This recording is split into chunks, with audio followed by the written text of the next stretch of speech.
வணக்கண்ணா. நான் ஜெயவன்ற சட்டமன்ற தொகுதியிலேருந்து வரேன். என்னுடைய பேர் கார்த்திக்ண்ணா. இப்போ நீங்கள் ஜனவரி மாதம் ஒன்று சொல்லியிருந்தீங்க, விஜய் அரசியலுக்கு வந்திருக்காரு, இப்போ தான் ஒன்று ஒன்றா போயிட்டுருக்கு, நான் டிசம்பர் மாதம் அறிவிக்கிறேன் அப்படின்னு சொல்லியிருந்தீங்கண்ணா. உங்களுக்கு விஜய் அண்ணனுக்கும் உங்களுக்கு ஏதாச்சும் கூட்டணி தொடர்பு இருக்கா? அப்படி கூட்டணி இல்லை அப்படின்னா அவரை நீங்கள் எதிர்க்கிறதுக்கு என்ன மாதிரியான ஆயுதம் வச்சு எதிர்த்து நீங்கள் ஆட்சிக்கு வருவீங்கன்னா? நாம் தமிழர் கட்சி ஆட்சிக்கு வரணும்னு விரும்புகிறேண்ணா. அதனால இந்த கேள்வி உங்கள்கிட்ட கேட்குறேண்ணா. இல்லை, எப்படி ஒரு எதிரி பலகீனமாவான்னு அதை வச்சு நம்ம ஜெயிக்கணும்ன்ட்டு ஒரு வீரன் களத்தில் நிற்க முடியாது. நான் என்னுடைய வலிமை, என்னுடைய வீரத்தை வச்சு தான் நான் போருக்கு போய் களத்தில் வெல்ல முடியும். அப்போ எங்களுடைய கோட்பாடு, எங்களுடைய கொள்கை முடிவு, எங்களுடைய நிலைப்பாடை வச்சு தான் நம்ம களத்தில் நிற்க முடியும். அவர் பலகீனப்படுவார், அவர் தோற்பார். அதனால எங்களுடைய கோட்பாடு எதிரி தோற்க வேண்டும் என்பது அல்ல, நாங்கள் ஜெயிக்க வேண்டும் என்பதுதான் எங்களுடைய கோட்பாடு. இப்போ அந்த அடிப்படையில் இப்போ யார் வந்தாலும் அவங்க என்ன தத்துவத்தை வைக்கிறாங்கன்னு பார்க்கணும், என்ன தத்துவத்தை வைக்கிறாங்கன்னு பார்க்கணும். இப்போ நீங்கள் வரும்போது ஒரு புதிய ஒரு கொடியை மாற்றிக்கொள்ளலை. கொடியை நீங்கள் அப்படியே அண்ணன் வச்சிருக்க கொடியை அப்படியே எடுத்துக்கிட்டீங்க. கோட்பாட்டை முதல்ல பிறப்பு ஒக்கும், அது நான் வச்சிருக்கிறத நீங்கள் அப்படியே வச்சுக்கிட்டீங்க. சரி, அதிலலாம் ஒரு இதுவும் இல்லை, நீங்கள் வச்சுக்கிறீங்க. திருப்பி பெரியார் என் வழிகாட்டின்ட்டீங்க. அந்த இடத்துல ரெண்டு பேருக்கும் முரண் வந்துடுது. இந்த தத்துவத்தில் நீங்கள் பார்த்தீங்கன்னா பெரியார்கிட்ட இருந்து நம்ம எங்கே அடிப்படையில் முரண்படுறோம்னா, எடுத்த உடனேயே உலகம் போற்றி கொண்டாடுகிற ஒரு தாய்மொழியை, ஒரு தேசியனத்தின் மொழியை, ஆகச்சிறந்த இலக்கிய செழுமை கொண்ட ஒரு மொழியை, முதலாக தோன்றிய மொழி தமிழ், முதல் மாந்தன் தமிழன்ற ஆய்வறிஞர்கள்லாம் நிறுவிய ஒரு இனத்தின் மொழியை அவர் சனியன்னு சொல்லிடுறாரு. நீங்கள் எல்லாரும் தெளிவாய்க்கணும்ல இந்த கேள்வி மேலம். எடுத்த உடனே நீங்க என்ன பாருங்க, தமிழ் சனியன் அப்படின்னு எடுத்தவனே சொல்லிடுறாரு. மதம் பரப்ப வந்த ஜோசப் பிஸ்கி தன் பெயரை வீரமா முனிவன் மாற்றிக்கிட்டு தமிழை ஆழ்ந்து கற்று தேம்பாவனின்னு ஒரு நூல் எழுதி கொடுத்துட்டு போறான். புரியுதா?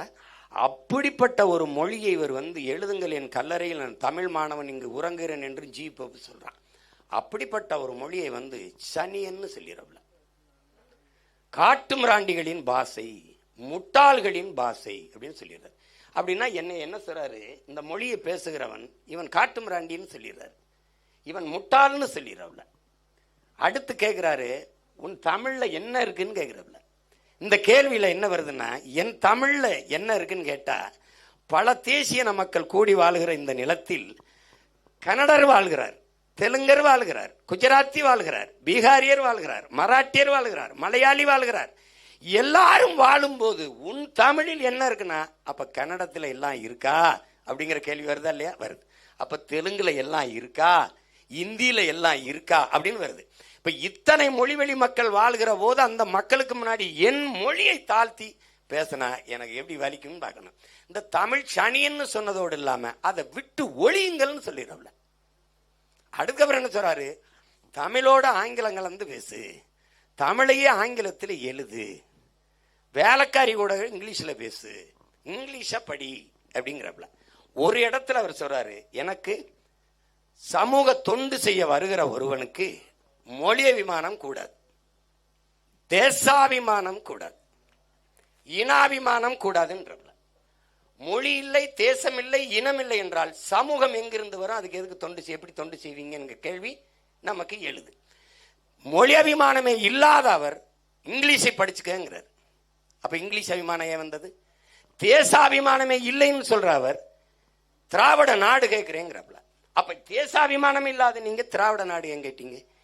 இனாபிமானமே இல்லாத நீங்க எதுக்கு இவ்வளவு பண அபிமானம் வச்சு சேர்த்தீங்க? எவ்வளவு கேள்வி இருக்குது பாருங்க. இப்போ ஒவ்வொன்றா கேட்டுக்கொண்டே போகும்போது தமிழை, என் தாய்மொழியை ஒழிக்கணுங்கும் போத நமக்கு ஒரு எதிரி ஆயிடுறாப்ல. அதுக்கப்புறம் நீ எனக்கு என்ன சேவை செஞ்சு எனக்கு ஒன்றும் அது தேவையும் கிடையாது. என் தாய்மொழிங்கிறது என் முகம், என் முகவரி, என் உயிர். அது தமிழ் எங்கள் உயிருக்கு நேர்னு வாழ்றான். அது உங்களுக்கு புரியுதுன்னு நினைக்கிறேன். அந்த கோட்பாட்டில் நீங்க எதை ஏற்றீர்கள்? பெரியாருடைய மது ஒழிப்பா? ஒரு இடத்துல கல்லுக்கு எதிராக தென்னை மரத்தை வெட்டினார்னு வருது. தென்னை மரத்தை யாராவது வெட்டுவானா? அறிவு இருக்கிறத வெட்டுவானா? ஏன் தோப்பில் கல் இறக்காத, அவ்வளோதானே. 50-80 ஆண்டுகள் தென்னை மரத்தை வெட்டி சாய்ப்பானா? அங்கேயே பகுத்தறிவுங்கிறது அடிபட்டு போகுது. அடுத்த ஆண்டே கல்லுக்கடையை திறந்து பெரியார் வைத்தார் என்று கல்வெட்டு இருக்குது. அடுத்த ஆண்டே, எது தென்னை மரத்தை வெட்டினாருன்னு சொன்ன ஆண்டே. அடுத்து கொஞ்ச நாள் கழிச்சு மது வேணாம்னு ஏன் சொல்ற, எதுக்கு மது விலக்கு கேட்குற? உலக நாடுகளில் எந்த நாட்டில் மது இல்லாமல் இருக்கு? மது வேணாம்னு சொல்றது, மது குடிக்க வேணாம்ங்கிறது, கட்டிய மனைவியோடு படுக்க வேணாம்னு சொல்றதுக்கு ஒப்பா இருக்கே அப்படின்னு பேசியிருக்காரு. இப்போ இதில் எந்த பெரியார் தந்தை பெரியாராக இருக்கிறது? RSS பிஜேபி எங்களை பாகிஸ்தானுக்கு போ, உனக்கு ஓ நாடு அதுன்னு தான் சொல்லுது. இவரு ஆப்கானிஸ்தானுக்கு போங்கிறாரு. அண்ணே சொல்லுங்கண்ணே, நான் போய் சேரன்னு சொல்லு நினைப்பாங்கண்ணே. அவன் பரவாயில்ல பொருக்கடா, ஆப்கானிஸ்தானுக்கு போ, துலுக்கப்பிலுக்கு இங்க என்ன வேலை, நீ எந்த நாட்டுக்காரன் அப்படின்னா எனக்கு முதல்ல நீ எந்த நாட்டுக்காரன், நீ யாரு முதல்ல, அது கேள்வி வருமா இல்லையா? இப்படியே கேட்டு வச்சிருக்காப்ல. இப்போ ஒரு கேள்வி பாருங்க, பிறந்த நாள் செய்தி பாருங்க, அண்ணஞ்சரம் பிறந்த நாள் செய்தி. பார்ப்பனர்கள்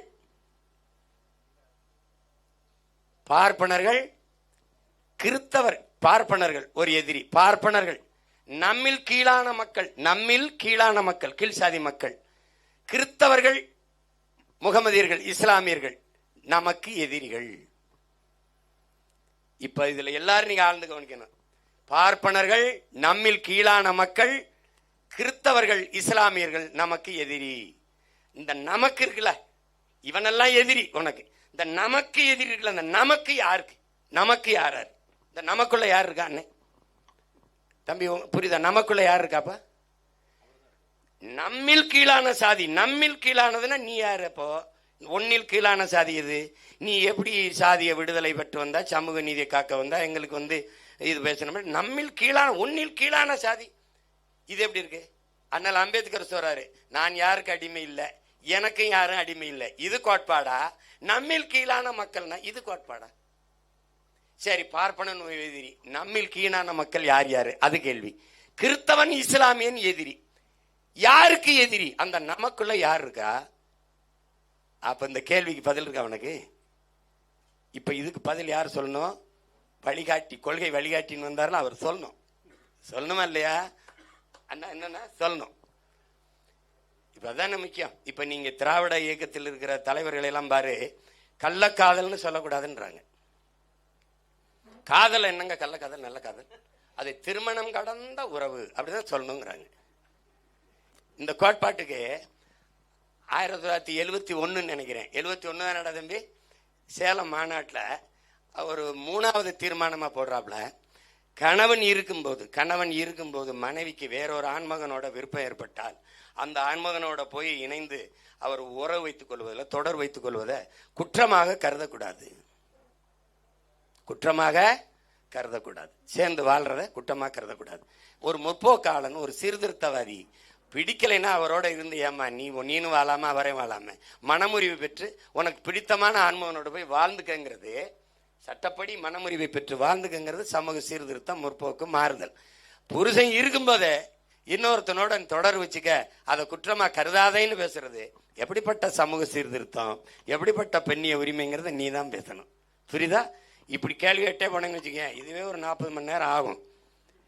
அதனால அது தனி கேள்வி.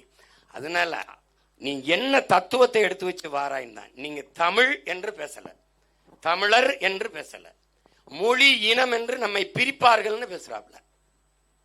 சாதி, மதம், மொழி, இனம் என்று பிரிப்பார்கள் என்று அவர் மாநாட்டில் பேசுனது இருக்கு. முதல் மாநாட்டில் மொழி இனம் என்று பிரிப்பார்கள் அப்படிங்கிறத எப்படி ஏற்கிறீங்க? உலகம் எங்கும் மொழி வழிதான் அரசியல் நடக்குது. மொழி இன அடிப்படையில் தான் அரசியல் கட்டமைக்கப்படுது.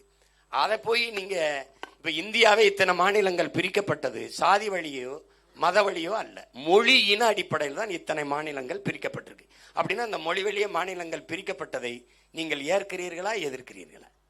அப்படிதானே நீங்க பார்க்கணும். அப்ப நீங்க தமிழக வாழ்வுரிமை, தமிழக வெற்றி கழகம் அப்படின்னு கட்சி ஆரம்பிச்சிருக்க கூடாது. அகில இந்திய வெற்றி கழகம் அப்படிதான் நீங்க ஆரம்பிச்சிருக்கணும், இல்ல அகில உலக அப்படிதானே ஆரம்பிச்சிருக்கணும்.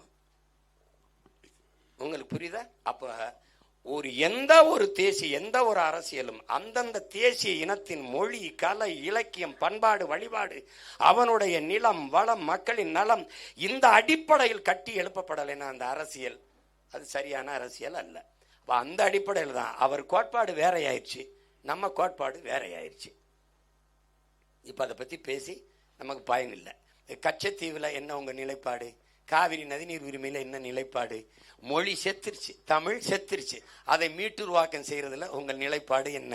இப்போ தமிழ் பயிற்று மொழிங்கிறோம், இங்கே பாடமொழியாக இருக்குது, சில இதில் விருப்ப மொழியாக இருக்குது. இதில் எது உங்கள் மொழி கொள்கையில் உங்கள் நிலைப்பாடு? இதில் பல கேள்விகள் இருக்குது. அதனால இப்போ அது நீண்ட நேர விவாதம், அதை விட்டுருவோம். நம்ம யாரோடும் சேரல, தனிச்சு 8 கோடி மக்களோடு சேர்ந்து போட்டிடுறோம்.